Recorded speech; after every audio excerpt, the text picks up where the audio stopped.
সামনেই পুজো, হাতে গোনা আর মাত্র কয়েকটা দিন, তারপরই বেজে উঠবে দুর্গাপুজোর ঢাক।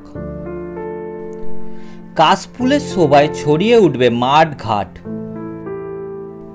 বাতাসে বাজবে শঙ্খের ধ্বনি, মা আসছেন। একদিকে যেমন আকাশে পুজো পুজো গন্ধ, অন্যদিকে একই সাথে তালে তাল মিলিয়ে চলছে মণ্ডপ তৈরির কাজ এবং তড়িঘড়ি প্রতিমা তৈরি হচ্ছে কুমোরপাড়ায়। এইরকম সময়ে মৃৎশিল্পীদের করুণ চিত্র দেখা গেল শ্রীরামপুর চাতরা কুমোরপাড়ায়। সামনেই পুজো, তাই তারা তড়িঘড়ি লেগে পড়েছেন প্রতিমা তৈরিতে। কোনো কোনো জায়গায় রং লাগানো শুরু হয়ে গেছে।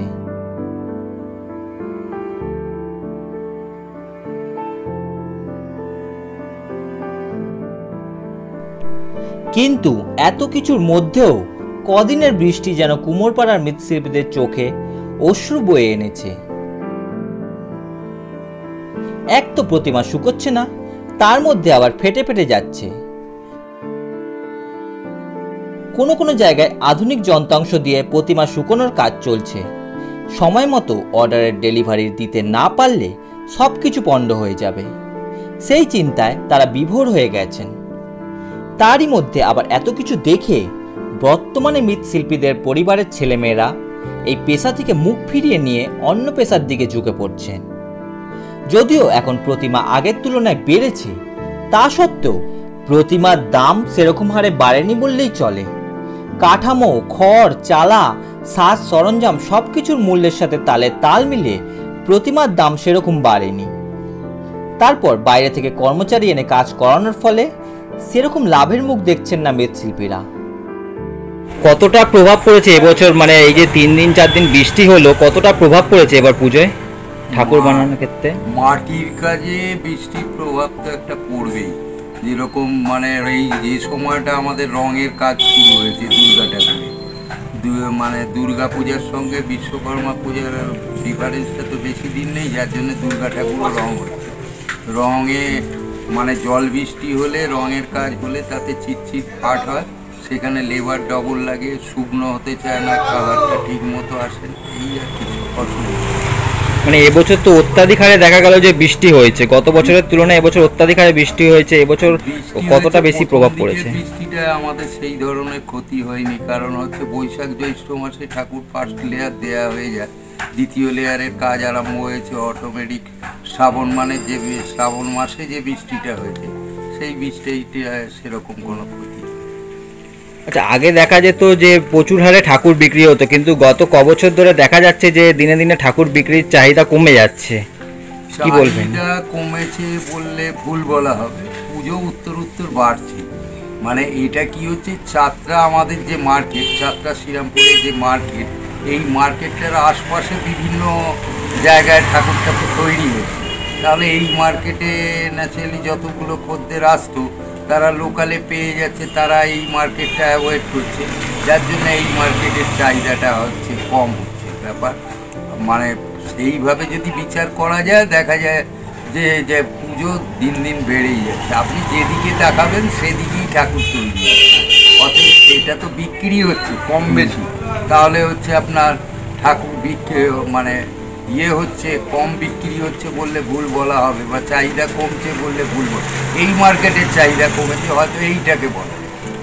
আচ্ছা, গত বছরের তুলনায় কি মানে এবছর মূল্য বৃদ্ধি পেয়েছে ঠাকুরের, না মূল্য সেই আগের মতনই আছে? মূল্যবৃদ্ধি তো হবেই, মূল্যবৃদ্ধি আমাদের র মেটেরিয়াল কাঁচা মাল যেটা থেকে শুরু আর কি, বাঁশ কাঠ খড় দড়ি আপনার পেরেক, যেটাই আপনার কিনতে যাচ্ছি মার্কেটে লাস্ট ইয়ার যে রেটেতে আমরা কিনেছি তার থেকে অনেক বেশি দামে কিনতে হচ্ছে। তার এফেক্ট তো একটা ঠাকুরের উপর পড়ছে, এবং সেইটা হচ্ছে পড়তে গিয়ে কি হচ্ছে, যে তুলনায় মার্কেট বেড়েছে আমরা সেই তুলনায় পয়সা পাচ্ছি না, আমার নেট প্রফিট থেকে ঘাটতি। আচ্ছা, দেখা যাচ্ছে যে আগেকার দিনে দেখা যেত যে প্রত্যেকটা মানে ফ্যামিলির যারা মৃৎশিল্পী তাদের ফ্যামিলির বাচ্চা ছেলেমেয়েরা এই পেশায় চলে আসতো, কিন্তু এখন বর্তমানে দেখা যাচ্ছে তারা অন্য দিকে ঝুঁকে পড়ছে। ট্র্যাডিশনাল শিল্পী মানে যে ফ্যামিলিতে ধরুন আমার ঠাকুর করা করা আছে, আমার পরের জেনারেশনও ঠাকুর করে। এখন হচ্ছে ঠাকুর গড়া মানে এর ভবিষ্যৎ বলে কিছু নেই, এর ভবিষ্যৎ কিছু নেই, যার জন্যে হচ্ছে এইটাকে অ্যাভয়েড করি। তারপর তখন হচ্ছে অশিক্ষিতর ভাব একটা শিক্ষিতের সমস্যা ছিল, শিক্ষা দীক্ষায় তারা পিছিয়ে পড়ায় লোকজন ছিল। এখন শিক্ষা দীক্ষায় অনেক এগিয়েছে, আগের থেকে অনেক ডেভেলপ হয়েছে, যার জন্য এই যে কায়িক শ্রমের কাজ আর করতে চাইছে না, তারা অন্য পেশায় যুক্ত হচ্ছে, যার জন্য এই পেশায় আর আসতে চাইছে। আচ্ছা, বাইরে থেকে যে আপনাদেরকে কারিগর এনে কাজ করাতে হচ্ছে, তার ফলে কি আপনাদের মানে যতটা প্রফিট হতো তার কিছুটা কি ঘাটতি পড়েছে নাকি? সে তো পড়বেই, আপনার বাইরে থেকে যখনই এই আপনার কাজের তুলনায় লেবারটা শর্ট হচ্ছে, তখন তো আপনার বেশি পয়সা না হলে এই মার্কেটে অ্যাটেন্ড করছে না, তারা আবার বাইরে। আবার সবচেয়ে বড় জিনিস হচ্ছে এখন প্রত্যেকটা স্টেটে ঠাকুর তৈরি হচ্ছে, যেটা আগে বেঙ্গল থেকেই মোটামুটি যেত। এখন সব স্টেটে ঠাকুর হচ্ছে, সব স্টেটে মানে ধরুন 10টা 20টা 25টা 50টা যে ঠাকুরই হোক, সেখানে তো একটা লেবারের দরকার আছে। সেই চাহিদাটা সেখানে দেখা যাচ্ছে এই মার্কেট থেকে তারা আমরা যে মানে পয়সা দিচ্ছি তার থেকে বেশি পয়সা দিয়ে তাদের নিয়ে যাচ্ছি, যার জন্যে এখানে যেই লেবার হচ্ছে ক্রাইসিস হচ্ছে, ক্রাইসিস হলেই অটোমেটিক পয়সা তো বেশি নেবে। আচ্ছা, আপনাদের এখানকার ঠাকুর কি মানে শুধু আপনাদের এখানে লোকালেই যায়, না কলকাতার দিকেও আপনাদের এখান থেকে ঠাকুর যাচ্ছে? কলকাতা বললে ভুল বলা হবে, মানে হাওড়া টাওড়া, উত্তর 24 পরগনা, দক্ষিণ মানে বিভিন্ন জেলায় জেলায় যাচ্ছে। আমার বিভিন্ন জেলায়, পশ্চিমবাংলার মধ্যেই সীমাবদ্ধ।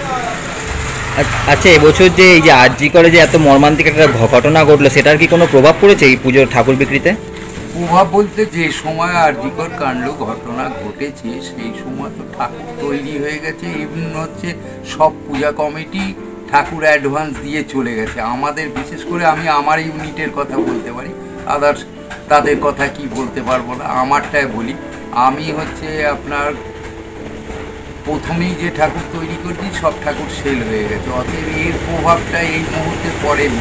কিন্তু এখন এই যে অনেক পূজা কমিটি বলছে আরজিকর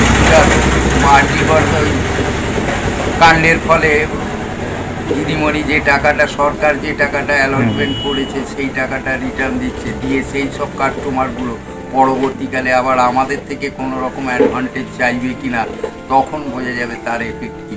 মানে এইতে কোনো কিছু অসুবিধা পড়েনি। আপনার নাম? আমার নাম স্বপন কর। আপনি এক অনিশ্চিত ভবিষ্যতের দিকে এগিয়ে চলেছে বাংলার মৃৎশিল্প।